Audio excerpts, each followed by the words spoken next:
कल्याणी नगर अपघात प्रकरणात ज्या दोन निष्पाप जीवांचा जीव गेला त्यात त्यांना न्याय मिळावा यासाठी खरं तर पुणेकर जे आहे ते रस्त्यावर उतरलेले आपल्याला पाहायला मिळत आहेत। समस्त पुणेकर आणि युवक काँग्रेसच्या वतीने पुण्यातील एफसी रोडवर कॅन्डल मार्च जो आहे तो काढण्यात आलेला आहे। आपण पाहू शकतो पुण्यातले जे नागरिक आहेत ते हातात कॅन्डल घेऊन आणि विविध फलक घेऊन जे आहेत ते यामध्ये सहभागी झाले आहेत। आपल्यासोबत काही पुणेकर आहेत।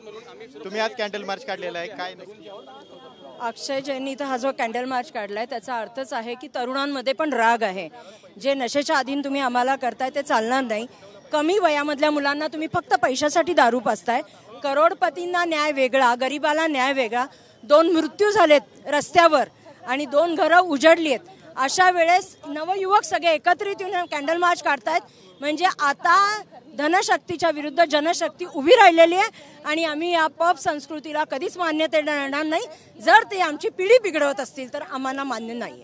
आज कोर्टाकडून जे विशाल अग्रवाल आणि त्यांचे जे सहआरोप आहेत त्यांना न्यायालयीन कोठडी देण्यात आलेली आहे। तर जो मुख्य आरोपी आहे, अल्पवयीन आरोपी आहे, त्याला आता 14 दिवसांचं बालसुधारगृहात टाकण्यात आलेलं आहे। काय यावर मला आज कोर्टामध्ये जे त्यांनी सांगितलं असेल विशाल अग्रवाल मेन कल्प्रिट नाही हो, ते तर आई बापांचे संस्कार आहेत, ते तर गुन्हेगारी वृत्तीचा परिवार आहे अग्रवाल परिवार। पण मी म्हणते पुणे मनपा काय करते, उत्पादन शुल्क काय करतायत, राजपूत साहेब काय करतायत, नुसती पाकिटं घेतात। लाज नाही वाटत उत्पादन शुल्कांना हे काम करायला की आज तुम्ही आमच्या पूर्ण पिढीला बर्बाद करतायत।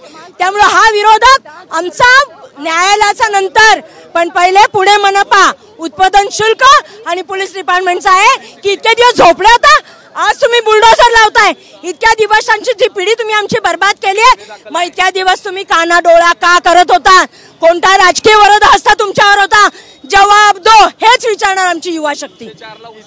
जे तपास चालू आहे तो योग्य पद्धतीने चालू नाही असं तुम्हाला नाही? मुळीच नाही। त्यामुळेच आता सेकंड टाइम ज्यावेळेस त्यांना प्रेझेंट करण्यात आलेलं ते वेदांत अग्रवालला 5 तारखेला त्याला ज्युनियल कोठडी मिळाली, त्याला अधिकारी मिळालेली आणि आम्ही पुरावे जे आहेत आता नाही मागच्या 2 वर्षापासून जे आहेत आम्ही एक्साईज डिपार्टमेंटकडे आम्ही मागणी करत होतो, त्यांना पुरावे दिलेत परंतु काहीच कारवाई होत नव्हती। शेवटी आज ज्यावेळेस 2 जणांचे जीव गेलेत त्यानंतर सरकार जागे झालेलं आहे, प्रशासन जागे झालेलं आहे आणि त्यानंतर त्यांनी ही कारवाई सुरू केलेली आहे।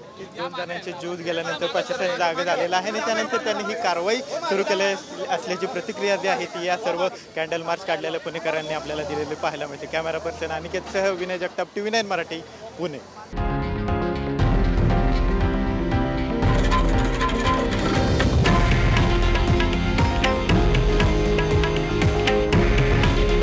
हे आहे देशातील नंबर 1 न्यूज नेटवर्क आणि आपण पाहत आहात TV9 मराठी।